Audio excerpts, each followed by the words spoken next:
Hello, good evening, and welcome, ladies and gentlemen, to another week, and with it, another exciting evening of the one and only official GTE Sprint Series, as brought to you on the premier sim racing platform available only on PC, known as iRacing. That's right, ladies and gentlemen, another week has flown by, and it's time for another top split broadcast from the much-loved GT Endurance class machines. And here today we are for week number 9 of the 2025 Season 2 campaign in the official series, and we are at the Watkins Glen International Circuit. Located in the American state of New York, is the second of our 3 weeks in this American triple header, because last time out, of course, we were at none other than what was the wonderful circuit, the wonderful circuit, I do believe, of what was Sebring International Raceway, but we made our way from the state of Florida to the state of New York for what is arguably the mecca of road racing in the US of A, and where all road racing was revived after the Second World War. With its heavily cambered corners, its extended straights, and its medium speed corners all the way through, it is a circuit where it's all about carrying as much momentum from apex to apex as our drivers look to go for gold and look to deliver the best possible racing they can. And indeed, every mile per hour is going to be absolutely critical here should they want to come away victorious over the course of 45 minutes of racing action. But where are my manners? Allow me to welcome you all to this broadcast live available from Circuit Side on YouTube, and that's at youtube.com, and search for TX141 at TX, alternative Paul Walsh, and welcome to you guys and girls that tuning in. And what another week, and with it plenty more racing to come. And as per usual, we are tuning in to what is our 1900 Greenwich Mean Time, that's GMT, or Universal Coordinate Time UTC slot, albeit we're not quite on our Friday slot, we haven't quite returned to it yet. We're on what is Wednesday this week, on Wednesday the 14th of May 2025 in the 1900 GMT slot, and that's due to a little bit of scheduling conflict, but you'll have to excuse us for that for the simple reason, ladies and gentlemen, that whichever day of the week we do cover the racing from, we can be assured the top split is always going to be exciting. But as we get ready to go then, well, the qualifying session is currently ongoing in the background, and we've got a 45-minute race coming up in approximately what will be at 3 to 4 minutes time. But as we head into tonight, let's give you a recap of what has been at the schedule so far, because as we can see, we have made our way all the way into week number 9. It is Wednesday the 14th of May, and we're here today at the Watkins Glen International Circuit. We've been all around the world, but the main theme has been, over recent weeks, the arrival of an American triple header. And last time out, as we mentioned previously, on what was Wednesday the 7th of May, in week number 8, we're at the Sebring International Raceway. After today, on what will be Friday the 23rd of May, when we do finally return to our regular Friday slot, we'll be at the WeatherTech Raceway at Laguna Seca in the US state of California, and then we'll make a brief foray back to the European continent for what will be, on Wednesday the 28th of May, the Nürburgring Combined, or the Nürburgring Gesamtstrecke.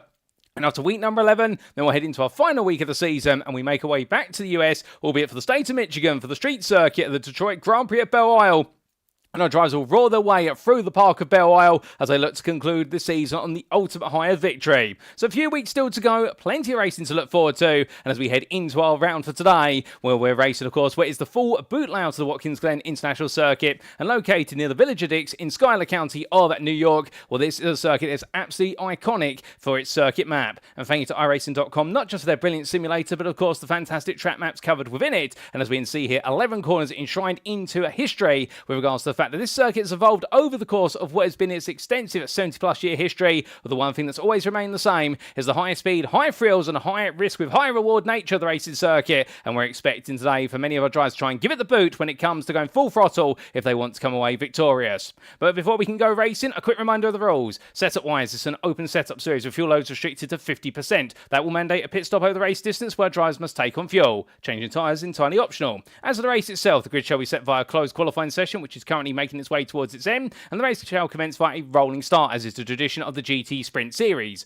Drivers should receive a drive-through penalty if they accumulate 16 or more instant points. If they get to 25, they'll be disqualified, but we hope not to see that. Instead of what we hope to see is plenty of fantastic racing, and well, right now, as our drivers continue to make the way around, a big slide there from what is our current provisional pole sitter of Daniel Cruz. Well, he's going to be coming to the pit lane very quickly as a result of that, but he has set provisional part of 39.665, and we can see there Giovanni Lopez of Rincon Racing are currently sitting in second, the best part of almost 6 tenths down. We've got some regular names here and plenty of new names as well, and we'll introduce some of them where we can, as we can see KTD Competitions, Adrian Dominguez there crossing the line and moving up to what is third place on 1 minute 40.269, and well done to him. And well, from him we looked at Alberto Donoro here. It's been some time since we've seen Alberto in at the top split broadcast, but he's back here today, and he's in the Porsche 911 RSR and looking to go well as he makes his way down in towards what will be turn number 7, coming in towards toe corner. But as he makes way for the right-hander, well, absolutely looking to be be hooked up there, no doubt about it. But from a driver who's been a regular in the past to a new driver on the grid, we've got Wesley Bryce here in the Corvette C8R.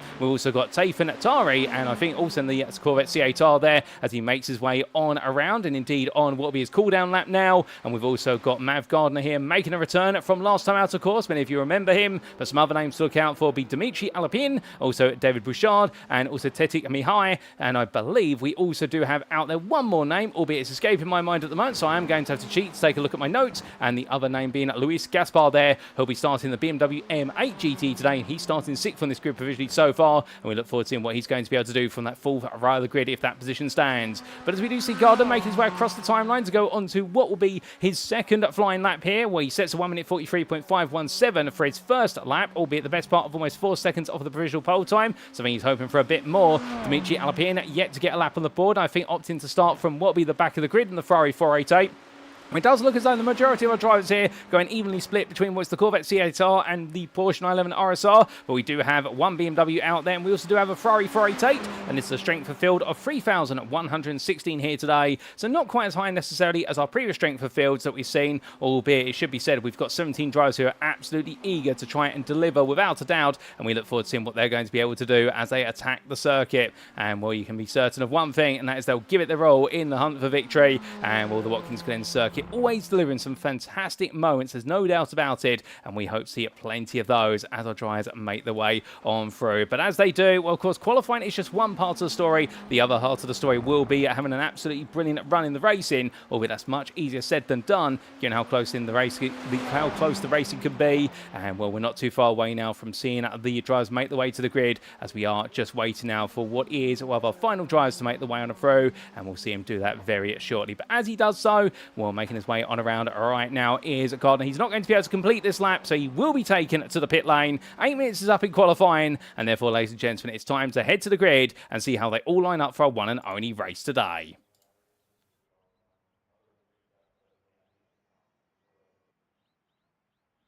So as all our drivers make the way onto the grid, this is how they'll line up for the Week 9 top split race. As we can see, it is going to be none other than Daniel Cruz, who takes his maiden pole position there, the driver from Hong Kong. Well, 1 minute 39.665. An absolutely brilliant pole lap there from Cruz. No questions asked or doubted about it. And Giovanni Lopez, we line up alongside him there, starting second for Rincon Racing. From the top two towards row number 2, we do come to Adrian Dominguez there, the Iberian driver, line up alongside his fellow countryman from Spain. And that is going to be Agustin Martin. And then on row number 3, it's going to be Felix Gretschel. Goodness me, we haven't seen him in some time. It's good to see the German driver back on the grid there, and he's in the Porsche 911 RSR, the highest qualifying Porsche there in 5th place, and he's going to be in the company of the BMW M8 Luis Gaspar, the Portuguese driver for Project Valorous, starting in 6th. In 7th, it's going to be Antonio Jose Catina Amascu, and the Spaniard will be joined by the American of Francis T. Seldorf, and then from there on to row number 5 to complete your top 10, it's going to be Daniel Jodovic, and what will be then, I believe, Alberto Donoro from Spain, who lines up in the number 13 in 10th place. Outside the top 10, best the rest in 11th, is going to be Ian McKay, and from the Britain, it'll then be Wesley Bryce on his debut, and then from the American driver, we will come to the international driver of Tafan Tari. On his debut, they're starting 13th place in number 16, just ahead of Tetik Mihai, and then from them, on what is the final full row of the grid, we'll have the combination of David Bouchard, who starts 15th in the number 15, the number 11 of Mav Gardner, who starts 16th, and then last but not least, not setting a qualifying time, Dimitri Alapin, who starts 17th there in the number 17. Oh no, he's got it all to do from the back of the grid. Well, all the drivers are set, they're all ready to go, and I do believe the formation lap is just about to get underway as well, and well, it will be a full formation lap here behind the pace car, and well, they'll very gingerly make the way away, very gently away, and well, as they roll away, there's plenty to come here, albeit it is a long, what is the pace lap there, and Giovanni Lopez taking his time, as is Daniel Cruz. Both drivers there opting to take their time in following the pace car away, because they know they've got quite a formidable formation lap to go through before they then do get to what will be the green flag racing. But as they do,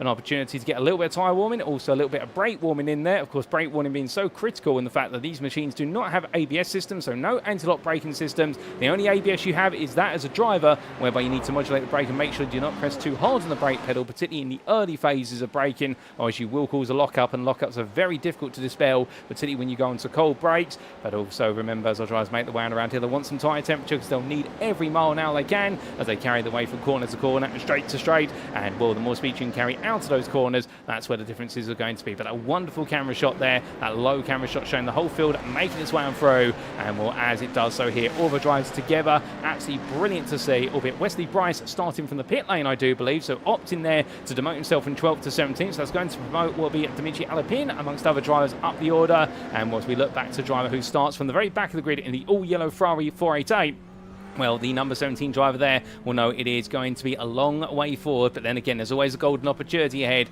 and well, he's going to be one to try and seize it if he can. But making his way on through the bus stop chicane there, not corner numbered, indeed the chicane there just being an addition, which was introduced to try and lower the speeds that drivers ran the way in towards what was the outer loop corner at turn number 5, and also to mix up the racing a little bit more. As we look from Alapins on board to a little bit further up the order, well, Luis Gaspar, the one BMW driver who's out there today, and well, the BMW sometimes popular, sometimes much less so. We expect it to be highly popular at Laguna Seca in a week's time, in the fact the balance performance does seem to favour was the BMW M8 there, but at least on it was this high performance circuit here in terms of much higher average lap speed. Well, this BMW does not seem to be very popular. That's not to say it can't go strong here, and we have seen BMW drivers pull some surprises in the past with the abilities of that car, particularly its straight line speed and also its stability under braking. But as the number 3 driver makes his way around, well, from him we do look to Felix Gutschel just alongside him and jumping on board with what is the number 4 driver who starts his day and his journey in 5th place, where he's the sole Porsche 911 in the first 3 rows of the grid. And well, can he make his way in amongst the Corvette pack? Well, that's going to be his target, of course, and it normally is the game of the Corvette versus the Porsche, and we do know the Porsche is strong out the low speed corners, but the Corvette has the better durability in its tyres over the long distance. But over 45 minutes anything can happen, and it normally does in these GTE machines. And as they make the way up the rise in towards what will be at turn number 9, rejoining the old classic layout, the old loop if you will, well, we're going to see our drivers now make the way towards the final 2 corners of turns 10 and 11. The 2 corners, medium speed apex, with turn 10 being much more open than the wall finding turn number 11 for our drivers when they find that exit wall on the outside and left hand side. And as Daniel Cruz now leads the field on through, the safety car pulls some distance, and it'll be to Daniel Cruz to take us to the green.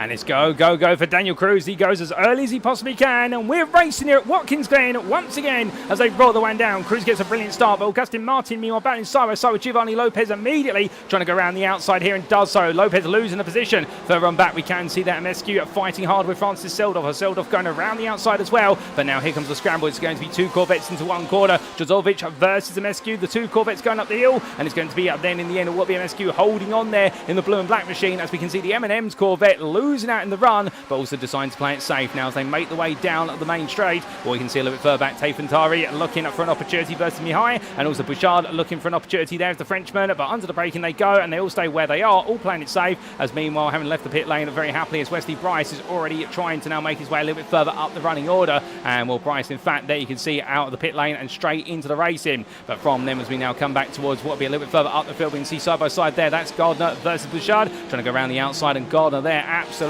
sweeping on through, almost making it 2 as he comes around. But then we'll see Bouchard now comes back at him with a better line into the braking zone they go. Gardner up the inside there, and it's a smooth move, and he will take that position of Bouchard. But as he does so, well, Francis Seldorf fighting with Jozovic, as we can see here, the battle going on between the Porsche and was the M&M's Corvette, and the Corvette looking around the outside here as they head into the braking zone. 2 wide they go, and Seldorf here having to dig in as the Mescu has found its way on through, and right now Mescu up to 7th, Seldorf back to 8th place. They're back to where they respectively started, as Jozovic now having to go defensive versus Alberto Donoro, very tight on the inside there into turn at number 9, and that will be a nice easy defence for him at this time. But you have to be aware of that bump in the road as they come from 9 in towards what we turn number 10, and how he can unsettle the car, but it doesn't unsettle him this time. So after 1 lap of race, as the field makes the way to the start finish line, it is going to be Daniel Cruz who leads after 1 lap ahead of Augustin Martin in 2nd, Giovanni Lopez in 3rd, Adrian Dominguez in 4th, followed by Luis Gaspar in 5th, the BMW that breaks up the Corvette pack. Then you've got the Porsche in 6th for Felix Gutschel ahead of Antonio Jose Catina and Mescu. Then we've got Francis Seldorf in 8th, ahead Daniel Tozovic in 9th, and Alberto Donoro completing your top 10.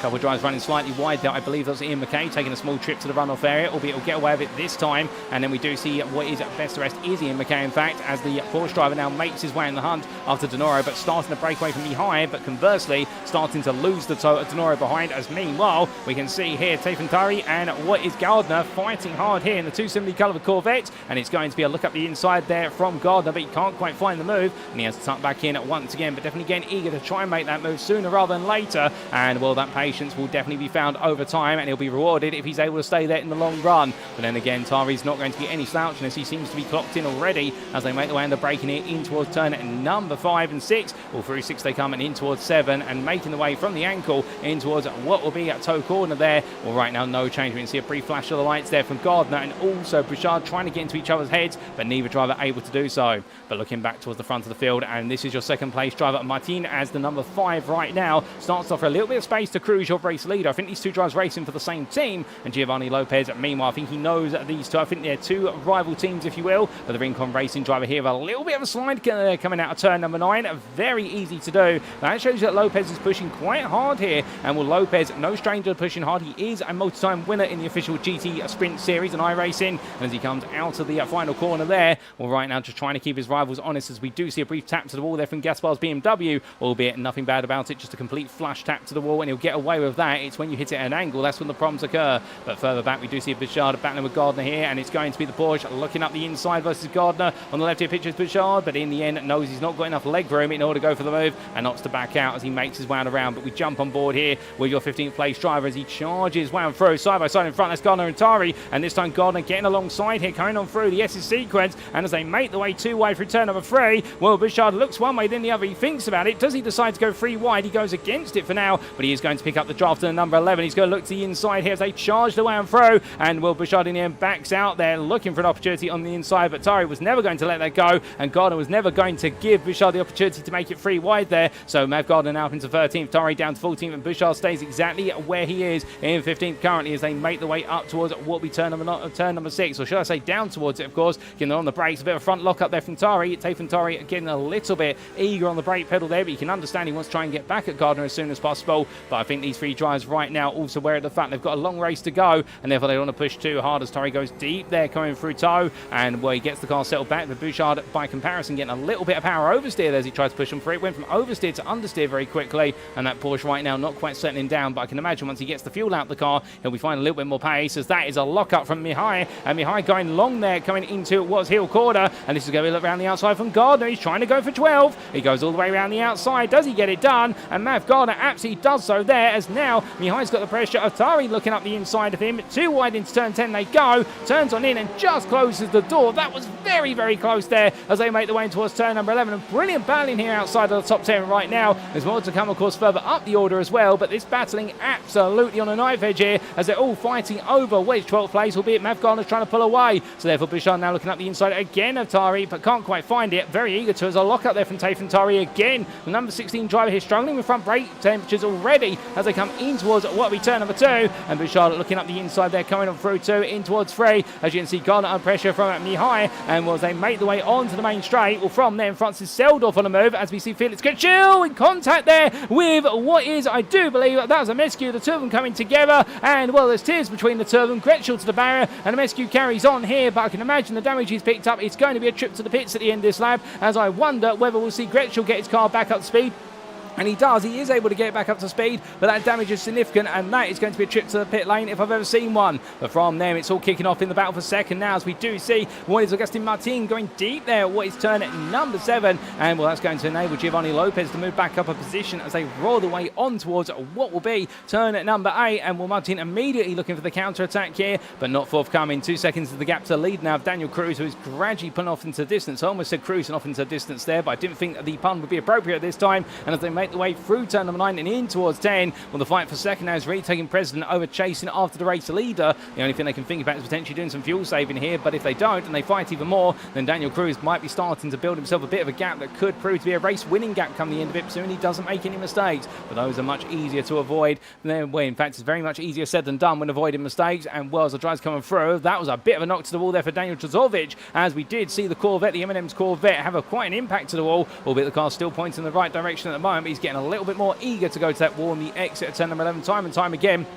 And mate, you can see the scratch marks on the left-hand side of the car, briefly in that camera shot. That shows you how many times he's grazed it so far, and the fact that he is wearing off the chocolate-favoured sweeties. And as he makes his way out of what is turn number 4, well, right now for Trzovic, he's going to keep in mind if he keeps on doing that, well, that car is not going to be in a happy place by the end of the race. But Bouchard, meanwhile, all over the back of Tari here, and well, after the battle between them and Gardner, well, now it's just one-on-one here between the two, and the Porsche looking around the outside, heading up towards the bus stop chicane. He's got the overspeed here, he's got a nose ahead, but I can imagine Tari's not going to back out here, so they will go too wide into the bus stop. Tari's going to take a much tighter entry line. He's able to stop it on a dime there as he makes his way on through, and into turn 5 they go, and David Bouchard not able to find a way through at this time either, as Wesley Bryce is now on the back of this pack, having started from the pit lane. He's made his way up the order, and now going onto the offensive here is the orange and black Corvette driver in the number 9, and no sponsors on that car, running completely clean, but to be fair, it looks absolutely lovely as he makes his way down. You can see Bouchard there trying to flash his light, trying to get Tari to essentially make a mistake, but Tafe Tari right now in the number 16 Corvette really are putting a bit of rolling roadblock here and building up a train of cars.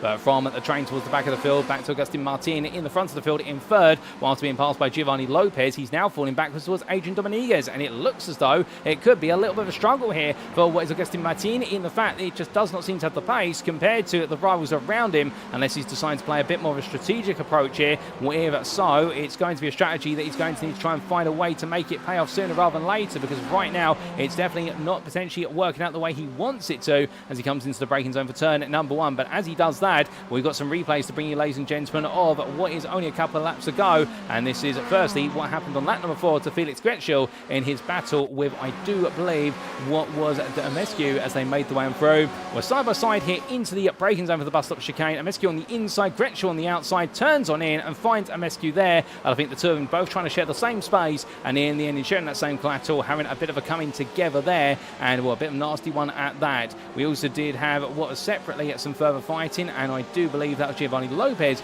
making the move on Agustin Martin, and here's the replay of it. So Lopez having an absolutely blinding run there out of turn number 6 in towards 7, flying high, and Martin in going deep under braking in towards toe corner, and that enabled Lopez to go up the inside. But my good lord, the man was absolutely committed there coming out of turn number 6. I think if he pushed it any harder, he would have been sideways into the barrier. That shows you how hard he was pushing to try and make that move happen. But we come back to your live racing pictures, ladies and gentlemen, as we do. Well, Dimitri Alapien battling with David Bouchard, and Bouchard has dropped down the order quite recently, and I believe that might be due to an error of some description in his battling with what was Tafe Tari and also what is Techi Mihai, and will therefore now dropping down to 16, fighting with the Sol Ferrari on this running grid. And as the drivers make the way on around, it is right now going to be a battle where they fall away a bit from the pack, as we does look as though Alapien looking around the outside there of the Porsche, and I wonder if Bouchard has got a bit of a problem on the car because it is struggling along at the moment. And well, can we get any data or a replay to suggest? We have got a replay here of what was Tafe Tari making the move on David Bouchard, but was this a sign of potential damage on the car? Let's see. Well, as they made the way on through, goes very sideways there at the bus stop chicane, brings it back together, squeeze up the inside and a tap there, and that explains the story as to what happened. And well, in Tafe Tari going up the inside there of what was David Bouchard, and well, it did end up being in a position whereby the number 16 driver definitely been a bit forceful with that move, and you can understand if the Porsche 911 RSR driver is not too happy about it. In fact, we come back to your live pictures, he's in the pit lane for repair work. But coming straight back to live pictures and battle in action, we've got now Alberto Donoro versus Catena Amescu. Amescu in the blue Corvette going around the outside, and Donoro not having the speed in order to contest him into the bus stop chicane, so therefore their battle ends up very quickly. Francis Seldorf, meanwhile, well, he's been ejected out onto what was the runoff area in the grass on the exit of the bus stop chicane in the Coca-Cola Porsche, and I wonder how he managed to get there in the first place, and we'll find out very shortly as to how he got there, as he comes on down now in towards what will be turn number 6, rolling on through that left-hander. We've dropped all the way down from what was at the time, I believe, in 7th place, and now he's been pushed all the way down to 11th, so it's not a happy lap number 7 for him. And, well, one, I think, where there's been a bit of frustration, but here's a replay to explain how it happened. And, well, it was a battle side by side between himself and Drozovic. And, well, too wide, they went into the bus stop chicane. And in the end, well, oh, goodness me, you could see what he was trying to do there, the number 7 driver. In fact, let's get a replay on board then. We'll walk you through it. Well, as he made his way in, battling side by side. Now, it's not here, which is important. There is some contact between them, but you'll notice he tries to turn in tighter over the bus stop chicane. Takes too much of the apex curve there on the exit part of the chicane. And that ejects the car outwards, causes it to come down on the suspension essentially, and in the end, with the vibrations of the suspension, well, Seldorf's Porsche was going nowhere but around and end up in the barrier. So fighting hard there between himself and Daniel Drozovic, but Drozovic playing it absolutely right there, and Seldorf, meanwhile, in trying to cut his way back across the chicane, trying to find any which way to get back around his rival, when then cutting it a little bit too much, and that's why the number 7 end up to the barrier and down to 11th, but he's going to carry on here and try to outlast the damage in order to get himself to what will be his one and only pit stop for the day. Understandable if he can do that, for the simple reason you don't want to be making multiple visits to the pits over a 45-minute race. But as we do see the Cookie Monster machine here of Ian McKay versus what is Katina Mescu, and Mescu looking around the outside into the bus stop chicane, won't be able to find it this time. Willie gets a nose in there, oh my goodness, and that was, I believe, Felix Gretschel going straight on. We'll have to try and see, I think that was Alberto Donoro, my apologies, and well, that was in the background. We'll come to that shortly, because this battle between McKay and what is a Mescu right now absolutely tipping to boiling point here as they come on down, and there's contact between the two of them. They both touch there, coming from turn number 6, and Mescu trying to get up the inside from far back, and McKay turns sideways. That's going to release Felix Gretschel, the man we incorrectly thought was into the barrier at the bus stop chicane. That releases Gretschel up to 7th place, so he's going to be happy with that one. But McKay having a bit of a coming together there, but Mescu comes off worse, and well, I would wonder whether he felt as though the door was open there coming from so far back, and I think McKay would argue, well, the door might have been slightly open, but to come from that far back, you're expecting me to keep the steering wheel open, and I don't think McKay had that in his plans when he made his way through turn number 6. So it's all kicking off in amongst what is the top 10 and outside of it, but as it's all kicking off there, meanwhile this man is having a peaceful run at the front of the field right now, albeit not really open up too much of a gap at the front. Well, that was a 40.989 on the previous lap versus Lopez's 41.283, but Daniel Cruz is leading this race right now and opening that lead by about 2 to 3 tenths on average a lap. It's a very gradual gain, and indeed not the biggest lead that we've seen pulled out over the open laps in previous weeks, but right now the number 1 driver definitely has shown why he's got that number 1 status in terms of the door number of the car as he powers his way along, looking back to Giovanni Lopez. Meanwhile, the Rincon Racing driver trying to keep Cruz as honest as he possibly can, and then we do have that fight for his 3rd place here between Adrian Dominguez and Agustin Martin, and well, these two still pushing each other to limits, so much so there that Dominguez almost running a bit wide coming out the bus stop chicane and having to take a bit of an inventive line there, cutting over the exit curbing. Will be a getaway of it that time, but runs any wider than that, he'll be picking up an off track, or if not, seeing the suspension of that Corvette bounce around, and he might end up in a similar situation to what happened to what was Francis Seldorf only a few laps ago, and we want that to happen, most certainly not. But as he heads in towards turn number 7, well, from the top of the field, we look to Wesley Bryce here, who's still on the attack as he makes his way, and we ride on board the dashboard camera here of the number 9 as he tries to charge after Tecic Mihai as they come in towards the braking zone for turn number 6. Looking up the inside there, Mihai brakes a bit too late and locks up that front right brake, and as they come through, 2 wide up corner exit, but giving each other respect, Bryce aware of the fact that Mihai is still there as they come in towards the right hand now, with the camber of the road and the confidence in that Corvette. He sweeps around the outside, and well, for the number 9 driver, it's a move into 12th place, which is where he would have started the race if he didn't choose to start from the pit lane. And well, as he makes his way on down in towards turn number 8, we see Mihai versus Tari. They're close together, and what is Tafen Tari looking for an opportunity there, but too far back to really go for it, but now starting to get under the skin of the number 12 Porsche in front of him. But as they go over the bump and in towards what will be the flat of turn number 9 on towards 10, well, this fight is now starting to come back together again, and just in time as they head in towards turn number 10, we've got a replay to explain what happened to Alberto Donoro on lap number 8, and this was completely unexpected. Now, the battle in front was McKay versus Amescu. They were fighting side by side on through the corner, but Donoro made his way in. Oh, my good lord, taking way too much apex curve on entry to the bus stop chicane. You can see the car came off of all 4 wheels for a brief moment, essentially catapulting himself into the end when he came crashing down. The car was only going one way, and it was into the walls. Alberto Donoro taking lift off and very quickly plummeting back to the earth. Straight after that, of course, we did have the Amescu McKay incident, and well, this was an alternative camera angle here as to how they came together. Let's just see. and we dived up the inside there, thinking the door was open, that McKay had gone a bit deep, and McKay just coming slightly wide, and I think Amescu there perhaps being a little bit too much of an opportunist. You could see what he was trying to do. He saw the door was open and thought if he could get the Corvette in there, he could force McKay to have to open the steering wheel up a little bit more. I think McKay had already committed to closing the corner back up, at which point Amescu had gone for the space, and well, the two naturally coming together there. So I think they'll talk about it afterwards, but an unfortunate one, and both drivers able to move on, and McKay able to get away from that one a little bit more happily than Amescu. As we come back here to Tari's car that is now missing a front bumper. That's had an off track somewhere. He's dropped in, well, he's still in 13th place, I believe. In fact, he has lost out to what is Bryce recently, but that was what we saw on camera. There's a front bumper missing entirely off of the number 16 car, and it's keeping Mihai and Aliapin behind it at this time on live pictures. But for how long will he be able to? Again, the fact that's going to have a huge amount of aerodynamic drag, and well, there's your answer. He knows how much damage is on the car because he's not going to fight this anymore, as even the Ferrari at Dimitri Aliapin is going to get closer here, but is not able to make the move, and therefore try and look for it on the start-finish straight.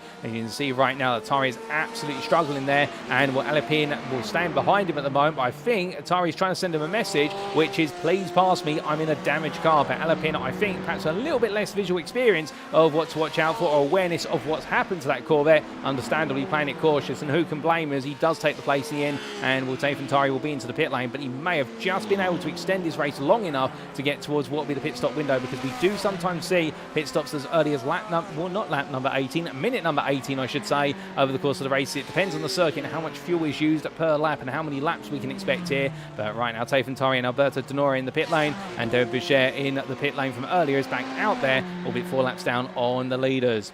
So all the chaos and what is madness of the opening few laps now starts to come to a little bit of a pause, and as it does so, well, that's perfect time for us to now look back to our race leader, Daniel Cruz. He continues to push on, albeit Cruz right now not really pulling away. And well, to give you an idea of how the laps have oscillated between himself and Giovanni Lopez, second place man, we'll get those on screen very shortly for you with regards to the time delta. And well, we can see that right now, with regards to that delta, how the gap has moved over what has been the last 6 laps. We can see there on what was lap number 5, it was 2.1 seconds. It opened all the way up to the best part of what was 2.8 seconds on lap number 9. But since then, it has come down a little bit. But for every time that Lopez is able to take some time out of Cruz is able to match it, if not extend the gap back open. And as he crossed the timeline this time to go on to what will be at lap number 12, we'll get an update shortly to explain how that gap has now shifted. And in fact, the gap has moved to 3 seconds. It is expanding it outwards a little bit more, and Cruz putting another, what is 2 tenths over his rival there. But indeed, it is fine margins between them, and therefore just one small mistake, and we could see this battle come right back onto our screens. But from them, the fight for third as well, starting to take a little bit of a hiatus. I think they've called a bit of a truce here in between where's Adrian Dominguez and Agustin Martin, as we do see what is the 2 Corvettes now opening up a bit of a gap. However, Martin, I think, might be trying to take a different tact here, which is okay. If I can't pass the KTD Competitions Corvette out on circuit for a move, I can always try and pass it in the pit lane by doing some fuel saving now and give myself a shorter pit stop. It's always a viable strategy, and we saw plenty of that last time out.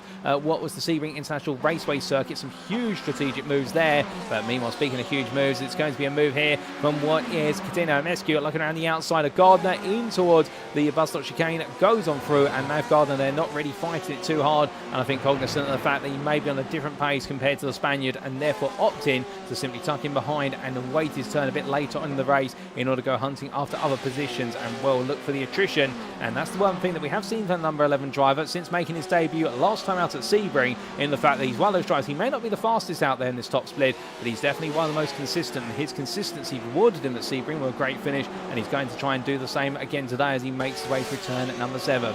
But looking from one Corvette driver to one of our Porsche drivers, and what's the Cookie Monster machine, the McCain. He's been chased by the Porsche over Francis Seldorf. So 2 Porsches coming together here. One wants a cookie, one wants a can of cola, and as they come out to turn at number 8 and in towards 9, well, right now, neither of them are healthy for your teeth, but one thing that's definitely certain is they're getting their teeth stuck into this racing as they roll the way out of the left-hander of turn 9 and in towards 10. Grass being kicked up there by Felix Gretschel, who's just made his way in towards turn number 11.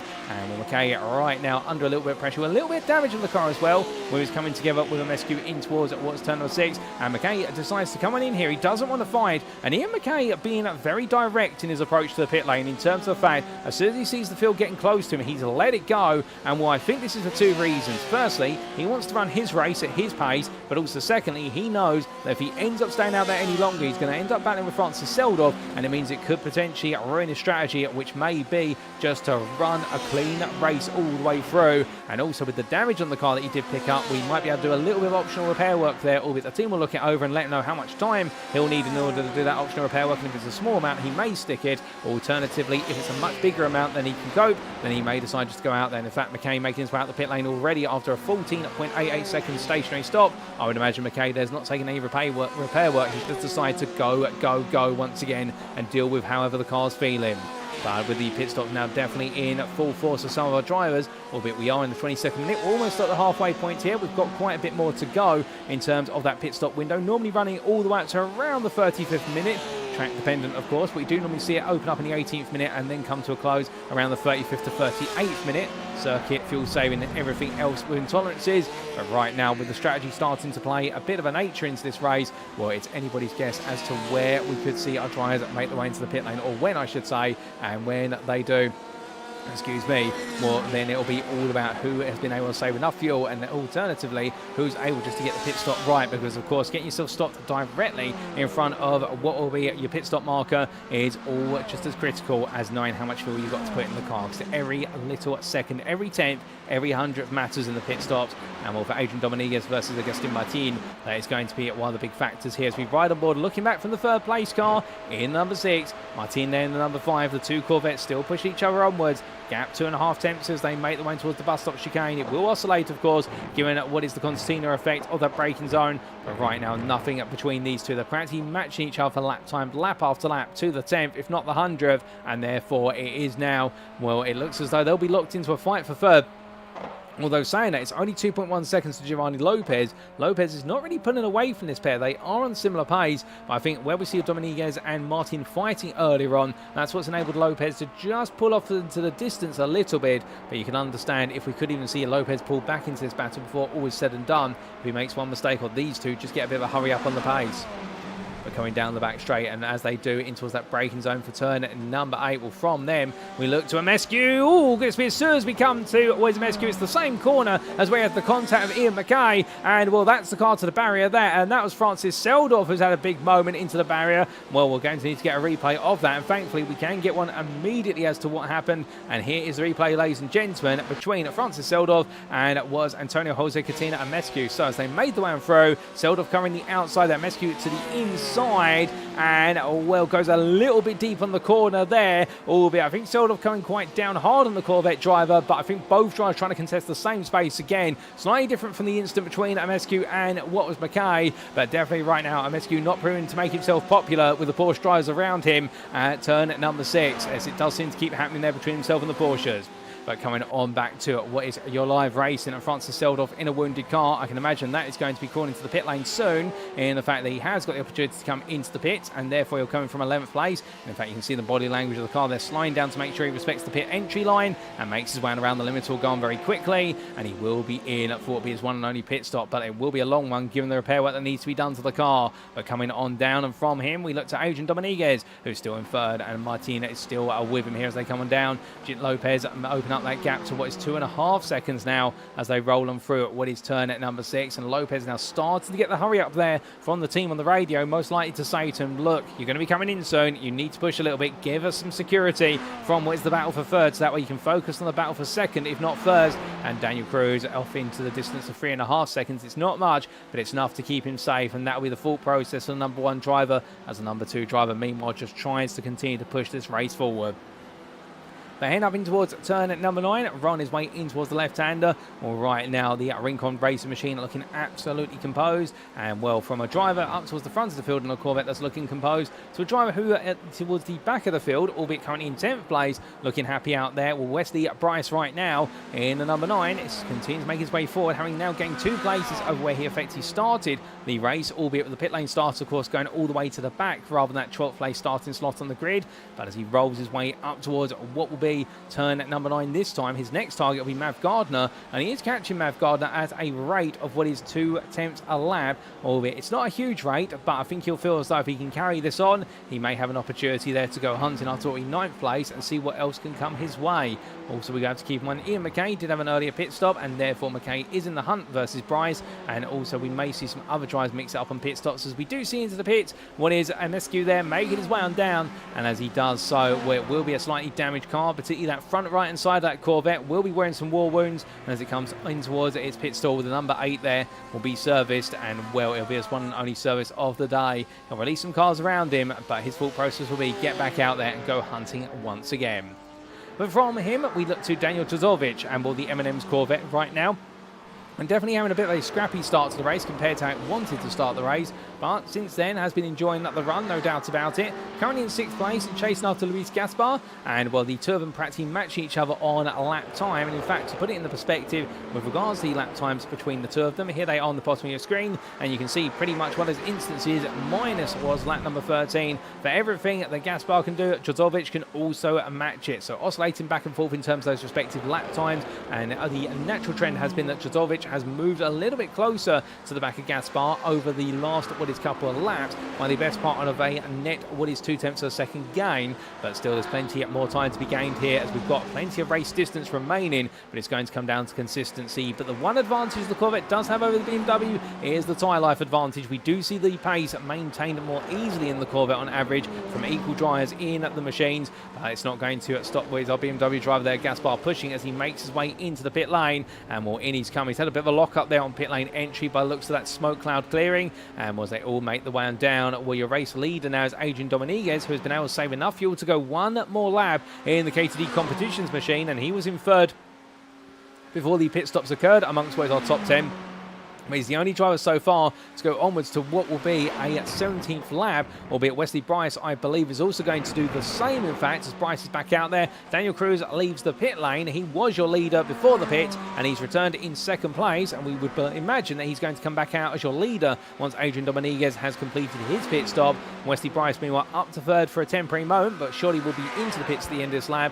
Giovanni Lopez is back out there in 4th place, still ahead of Agustin Martin, but Dominguez really trying to break away from Martin wherever he can. What about Gaspar versus what is Tuzovic, I hear you ask? Well, Tuzovic has already served his pit stop, so he's jumped ahead of Luis Gaspar, and I believe Gaspar, if he's not serving what will be a stop and hold penalty for missing the pit limiter line, then what Gaspar will be doing is changing the tyres on the car. Well, either way, he's losing out massively. Is the BMW driver. He's still in the pits right now, and well, he's being passed by Teti Mihai, and also I believe he's been passed by Ian McKay, so therefore, for what is Gaspar, it's a long pit stop, but he's finally served it. He leaves the pit lane now, and as he makes his way out there in what is the Walkenhorst dedicated livery from the old M6 GT3 days, I believe, with the PlayStation logo on the side of it. I'm getting flashbacks to the sprint model of what is 2015, if my memory serves me correctly. And well, we're keeping in mind that the BMW M6 was retired from mainstay GT3 racing, I should say, in what was 2018, albeit the spirit of what is the 4.4 litre V8 twin turbo keeping alive very much so in the BMW M8, which followed it in GTE class racing,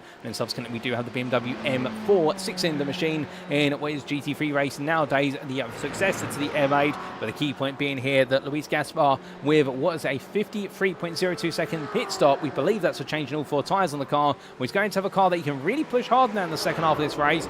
But the problem is he's not going to have that much time to push it, and therefore he is going to effectively have lost a lot of places now. But from him, let's look to Giovanni Lopez, and perhaps more importantly to Adrian Dominguez. Well, he makes way out the pit lane. Where is Agustin Martin in all of this? We're there. You can see Martin a bit further back coming out of turn 1 now. Meanwhile, Dominguez already up into turn 2. So that pit stop has worked out in the favour of Dominguez there. It was a 12-second stationary time compared to Martin's 13.3 seconds. And by going an extra lap as well and doing all that fuel saving, well, it's looking as though Dominguez absolutely delivering a brilliant piece of strategy in the KTD competition's number 6 Corvette in order just to be able to open up that gap. But from him, we look to Wesley Bryce. He makes way out the pit lane. Where's Bryce going to come out in all of this? He's done a very good job in going long and doing what was 17 laps on a single tank of fuel, and he comes out immediately behind Ian McKay. What a brilliant drive on strategy for Wesley Bryce. He's been able to fight his way through the field. He's up into 8th place now. I believe there has been a bit of an incident for Antonio Jose Catina and Mescu. We'll try and get a replay of that when we can. In fact, he's had to retire the car. But the point being that Bryce here has really pulled off a brilliant piece of work over the first stint, and he's brought himself up into the fight for 7th now. And whether he can carry on this way, albeit we have had some retirements and falls through the field for drivers, but the point being that he's also had to fight his way into these positions. And Bryce right now absolutely loving this run in the Corvette. And the Cookie Monster Corvette, the Cookie Monster Porsche, I should say, is going to be a challenge that he'll need to try and find his way through. But as we just leave this battle for a brief moment, let's take a look back at what happened to Antonio, Jose, Katina and Mescu. And this was only months ago on lap 17, coming on through turn number 9, gets the power down, and we briefly lose in the rematerializers from the ether, and the car just comes to a grinding halt. Well, I'm not quite sure what's happened there. It must be a technical issue of some description with the car that essentially that saw him out of the race. So a technical issue there and a retirement, unfortunately, for the number 8 Corvette, and that's put him out of the hunt. But as our drivers make the way on up, well, here comes the battle then between Bryce and McKay, and we didn't think it was going to be long before it kicked off here today. But if you look back from the rear of what is the number 14,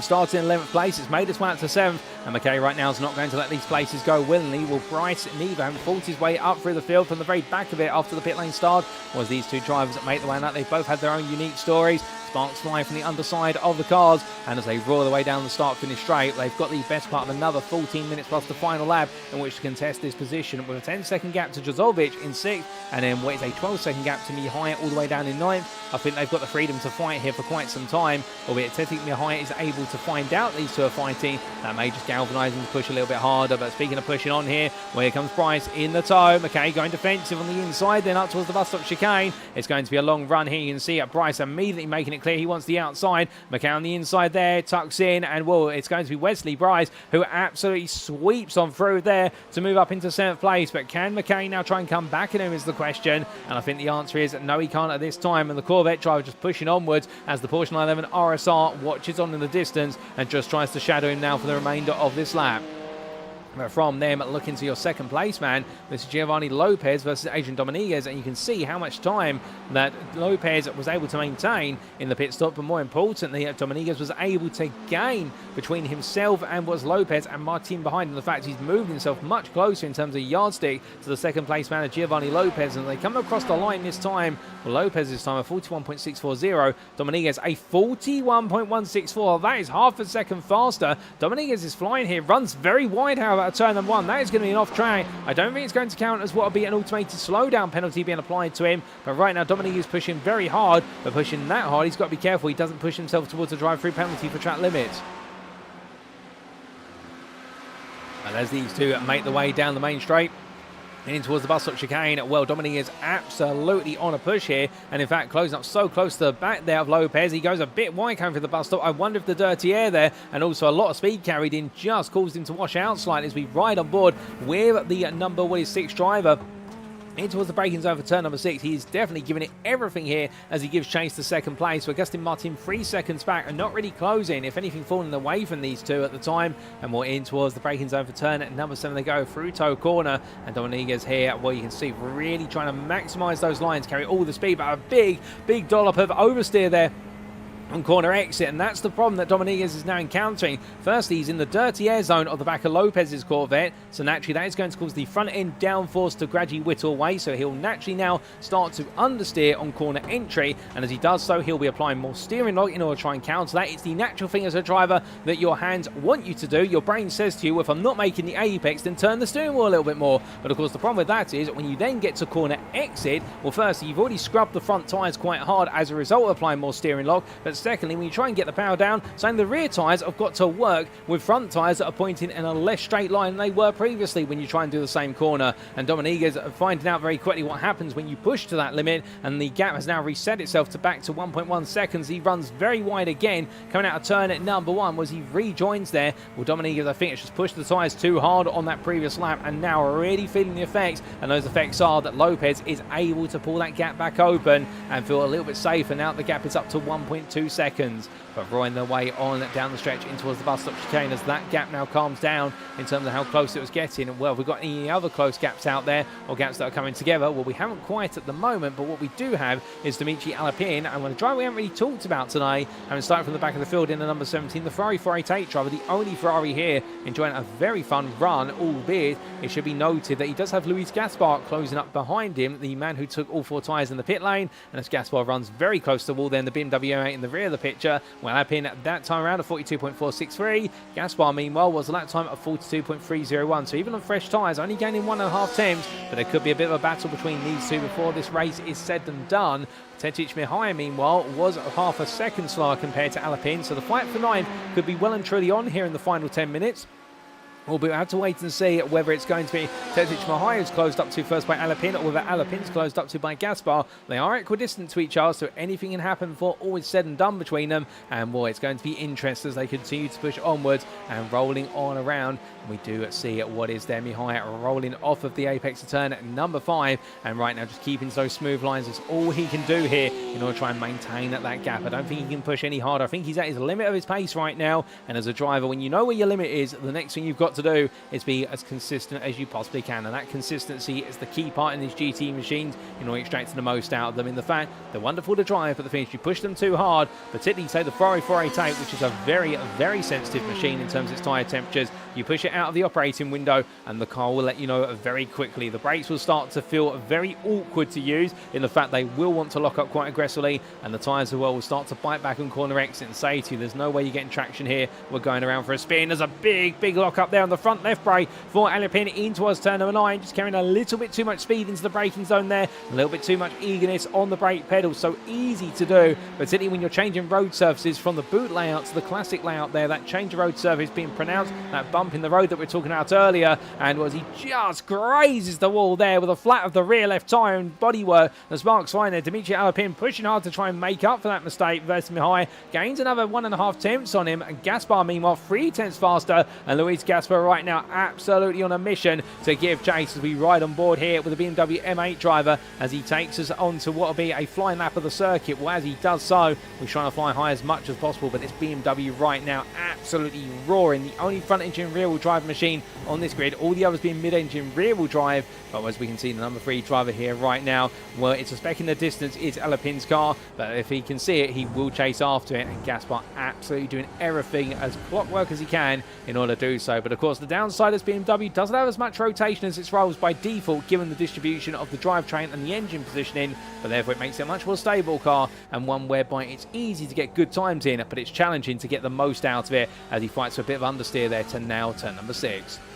As he comes out of the corner then up towards what will be the braking zone for the toe corner. When we look from them back to your race leader of Daniel Cruz, who now already is opening up the engine here and opening that gap up to 6.5 seconds over Giovanni Lopez, who running in second place further back. There he is, but as you can see, they've got a little bit of traffic in front of him, and I believe that is Boucher, who is 4 laps down the leaders after all the repair work to that Porsche. It's good to see him back out there, but the problem for Lopez is he's got Adrian Dominguez close behind, and well, Dominguez has got the car cooled down and is now back on the attack. And what we mean by that is he's been able to get the tyre temperatures to come back down, he's been able to get the feeling of the car back together, and it's noticeable immediately in the fact he's right on the back of Lopez once again. Off camera, fastest lap of the race, well, first, what is personal best I should say, not fastest lap overall, but personal best there for Wesley Bryce at 1 minute 41.59, so he's feeling quite happy in the car as he tries to chase after Daniel Djordjevic, albeit that gap still in the best region of what is 9 seconds between them, but he's opened up a 4-second gap on Ian McKay to hold on to 7th place, so he's feeling happy about that. And in the battle between Tetic Mihai, Dimitri Alapin and Luis Gaspar,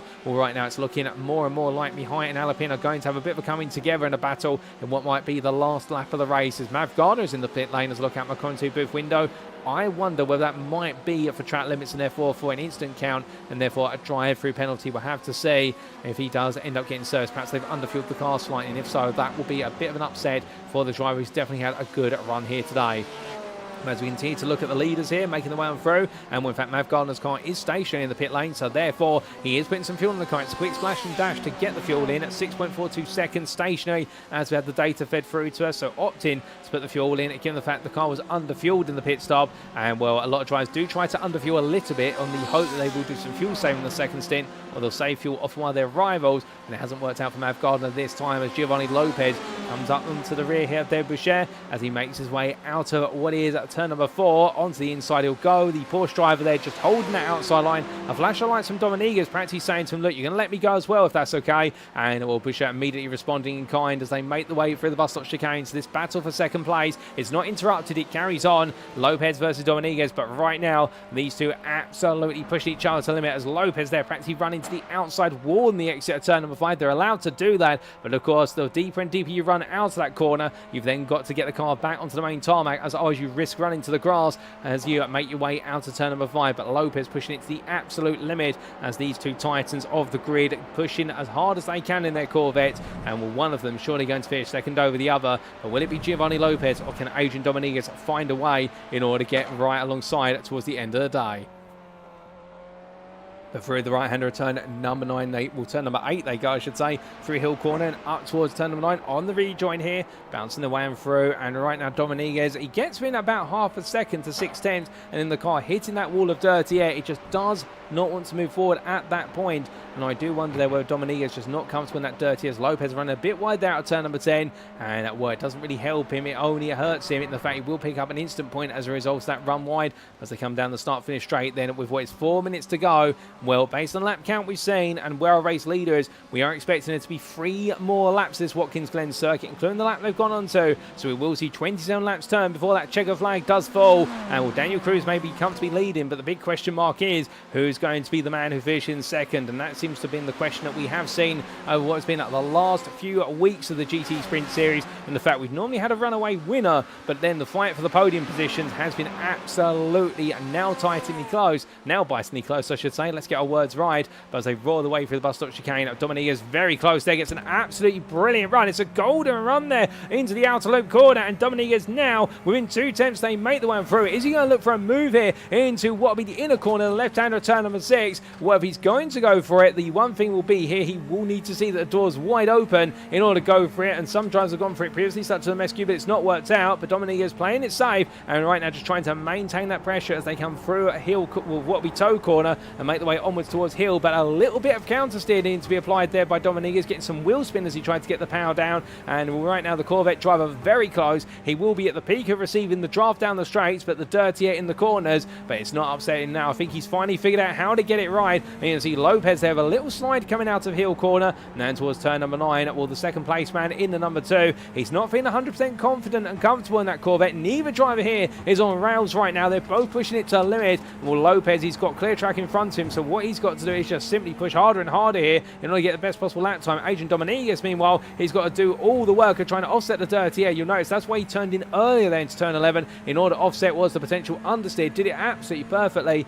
and as they head in towards what will be the penultimate lap of racing, we're coming through 90 right, which is the nickname given to turn at number 1 by some, was they hammer up towards it will be turns 2, 3 and 4. The gap this time as they roar the way out 2.5 tenths. So Dominiguez here is going to be within attacking range coming out of the S's sequence. So here he comes then. Lopez is going to defend to the inside. Dominiguez is looking around the outside. It's going to be too wide here down into the bus stop chicane. The battle of the Corvettes here and the KTD competitions. Corvette's going to try and go around the outside of the Rincon racing machine. They enter the chicane too wide. There's contact between the two of them. They both go side by side in the drift. And as they come back together, Giovanni Lopez does hold on to it. But it's Adrian Dominiguez who loses out there. Now, I think there's going to be many an argument as to who was in the right and who was in the wrong. But I think in the end, both drivers trying to fight over the same space. And well, that could have been tears. It wasn't quite. But I can imagine one tear's leaked out of the eye of Adrian Dominiguez. He'll be frustrated at that, knowing it was his opportunity. And that opportunity now has gone with Augustin Martin. Meanwhile, well, he's going to be only a second behind. You see him in the rear of the picture. But can we get a replay of what happened there? Yes, we can is the answer. And here it is, ladies and gentlemen.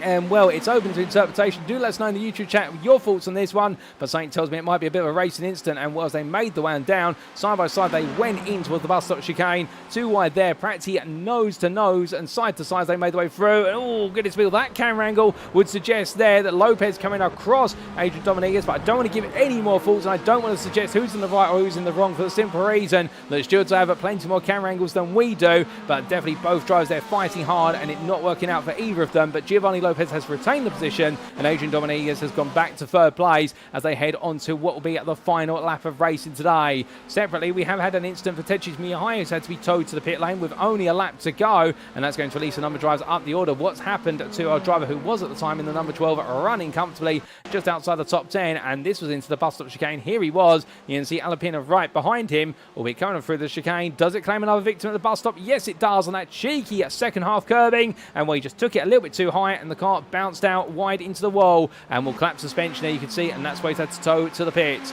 But as we come back to live pictures, there'll be no more replays at this point, most likely, ladies and gentlemen, given we are on the final lap. Well, right now, the fight for second has definitely been settled. The fight for third, well, it's in the periphery, but is it going to be close enough here? And we've also got the risk of what is the fight for what is at 7th place between Wesley Bryce and Ian McKay. McKay being 1.5 seconds behind there. You can see Bryce in was the foreground of the camera shot for a brief moment, albeit both drivers a bit too far away from each other to really get locked into this battle, but McKay would love to if he could. We'll have to see whether Bryce makes a mistake or whether McKay can pull off a magical last lap of this race as they roar the way up the hill and the darkness begins to descend here. The sun is definitely setting and the headlights are going on. A lovely picturesque view, and as the drivers continue to make the way on forward, well, these two enjoying a good battle, and indeed the same here for Adrian Dominguez in third, breaking away from Agustin Martin. Giovanni Lopez here in second. Well, right now for him, he knows that his second place job is all done and dusted, but meanwhile for this man, Daniel Cruz, it was a pole lap not to be forgotten about by over half a second, and as he comes out to the final corner, it hasn't been easy, but he's gradually crept off into the distance, and it's Daniel Cruz who takes victory at Watkins Glen International in week 9 of the 2025 Season 2 GTE Sprint Series, and it will be Giovanni Lopez who finishes a run-up here for Rincon Racing in the number 2. A close battle between himself and Adrian Dominguez, but he's held on in the end, albeit with contact between the two of them towards the end. The KTT Competitions driver finishing third ahead of Agustin Martin, who chased hard but couldn't find a way through. And then we do have a further, what is 15 seconds before we get to this man, Felix Gretschel, who made his way all the way to 5th place in the Porsche 911 RSR. Give him a hand and a round of applause. What a great drive from him. It'll then be Daniel Tozovich, who finishes in 6th place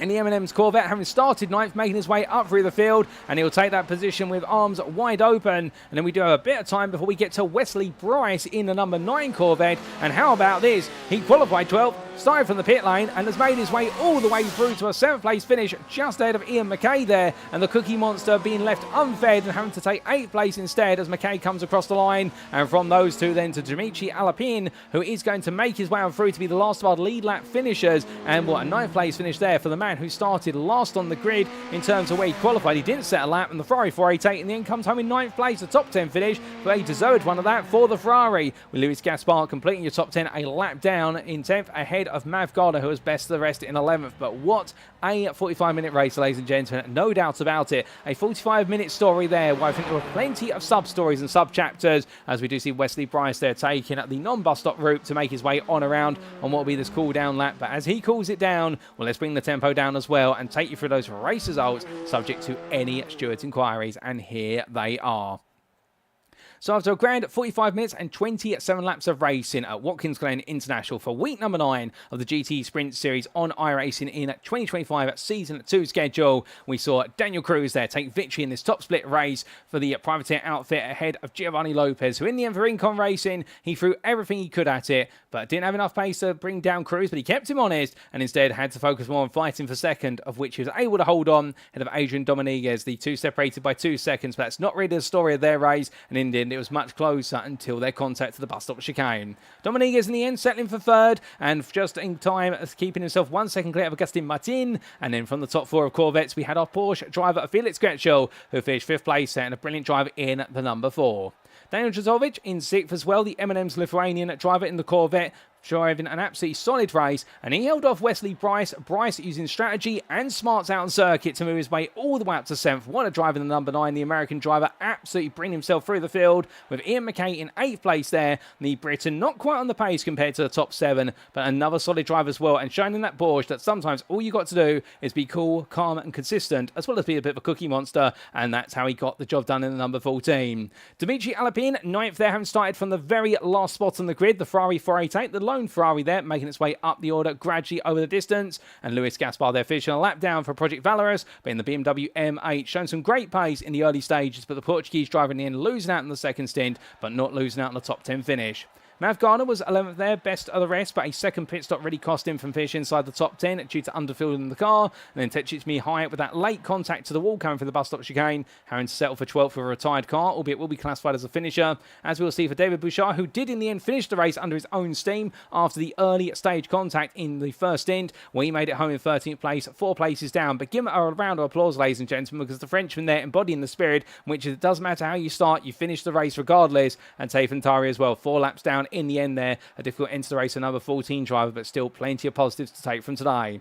We did also have 3 retirements, and they were Alberto Donoro, Antonio Amescu, or in fact Antonio Jose Catina Amescu, in for as he should be known, and then Francis Seldorf there with the first star retirements, and commiserations for them. But what a race our 17 drivers, and indeed we saw 17 drivers take to the grid, a grand total of 14 finish in the race, of which 9 were on the lead lap. Well, the circuit falls silent very quickly here at the Watkins Glen International Circuit, and indeed, just as quickly as we got started, we have got to the finish, and it does mean, ladies and gentlemen, we need to bring our Week 9 Top Split broadcast to a close, but don't fret, there's plenty more racing to come over the course of Season 2, because next time out, well, it'll be week number 10, and we bring our American triple header to a close, and we'll be back to our regular Friday slot on Friday the 23rd of May, and where do we head to? We head to the WeatherTech Raceway at Laguna Seca. It'll be a trip to what will be hopefully sunny California, and with it, it'll be a roar around the tight and twisty circuit between Monterey and Salinas. And of course, at the very top of the circuit, its highest point will be the 18-meter roller coaster ride plunge that is known as the corkscrew, which could confound some, but also be challenging to others. And through that challenge, who will be our victor? We'll tune in then, and what will be our regular 1900 GMT or UTC slot on Friday the 23rd of May to see how the story of the season continues. But until then, we have been at the iRacing GTE Sprint Series. I've been your host and commentator, Paul TX141 Walsh, also known as Brit Spit, depending on what media you follow me on. And until next time, ladies and gentlemen, remember to stay safe, stay well, stay smiling, and most importantly, remember to stay on track. Good night.